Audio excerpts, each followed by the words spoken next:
অসম্ভব স্মৃতিধর। 90 বছরের একজন মানুষ তার ছেলেবেলার কথা মনে করতে পারে। মস্তিষ্কের অযুত নিযুত নিউরনে বিচিত্র প্রক্রিয়ায় স্মৃতি জমা হয়ে থাকে। কিছুই নষ্ট হয় না, প্রকৃতি নষ্ট করতে দেয় না। অথচ আশ্চর্য, অতি শৈশবের কোনো কথা তার মনে থাকে না। 2 বছর বা 3 বছর বয়সের কিছুই সে মনে করতে পারে না। মাতৃগর্ভে কোনো স্মৃতি থাকে না, জন্ম মুহূর্তের কোনো স্মৃতিও না। জন্ম সময়ের স্মৃতি তার থাকা উচিত ছিল। এত বড় একটা ঘটনা, অথচ এই ঘটনার স্মৃতি প্রকৃতি মুছে ফেলে।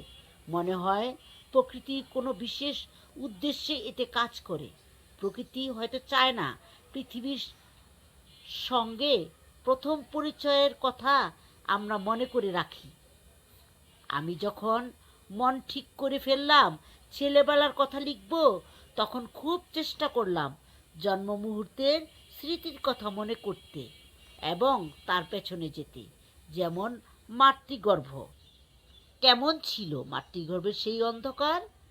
আমার খুব জানতে ইচ্ছে করে স্যার, আমারও জানতে ইচ্ছে করে।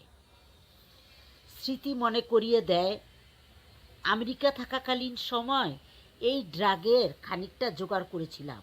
সাহসের অভাবে খেতে পারিনি, কারণ এই হেলুসিনেটিং ড্রাগ প্রায়ই মানুষের মানসিক অবস্থা বড় রকমের ঢেউ তোলে। আসল ব্যাপার হচ্ছে, খুব পুরনো কথা আমার কিছুই মনে নেই, তবে জন্মের 4 বছরের পর থেকে অনেক কিছুই আমি মনে করতে পারি। সেই সব কথাই লিখব। শুরুটা করেছি শোনো কথার উপর নির্ভর করে। শোনা কথার উপর নির্ভর করে স্যার বলছেন। শোনা কথার উপর নির্ভর করা বেশ কঠিন। একই গল্প এক একজন থেকে এক এক রকম করে শুনি। যেমন একজন বললেন, তোমার জন্মের সময় খুব ঝড় বৃষ্টি হচ্ছিল। অন্য একজন বললেন, কই না তো, প্রচুর ঠান্ডা ছিল। এইটা খেয়াল আছে, ঝড় বৃষ্টি তো ছিল না। আমি সবার কথা শুনে শুনে এই ছবিটা দাঁড় করিয়েছি। এই ছবি খানিকটা এদিক ওদিক হতে পারে, তাতে কিচ্ছু যায় আসে না। আমি এমন কেউ না যে আমার জন্ম মুহূর্তের প্রতিটি ঘটনা হুবহু লিখতে হবে।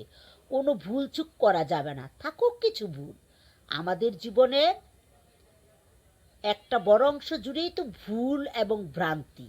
আমার জন্ম 13ই নভেম্বর 1948 শনিবার রাত 10টা 30 মিনিটে। শুনেছি 13 সংখ্যাটা অশুভ। এই অশুভের সঙ্গে যুক্ত হলো শনিবার, বলেছেন হুমায়ুন স্যার তার লিখনীতে। তার শৈশবের লিখনীগুলি, তার ছেলেবেলা, তার কিছু শৈশবে তুলে ধরা হয়েছে। আমি স্যারের একজন ভক্ত। তার বই থেকে আপনাকে আমি খুঁজিয়ে বেড়াই, এই বই থেকে উত্তোলন করলাম। ভালো থাকবেন।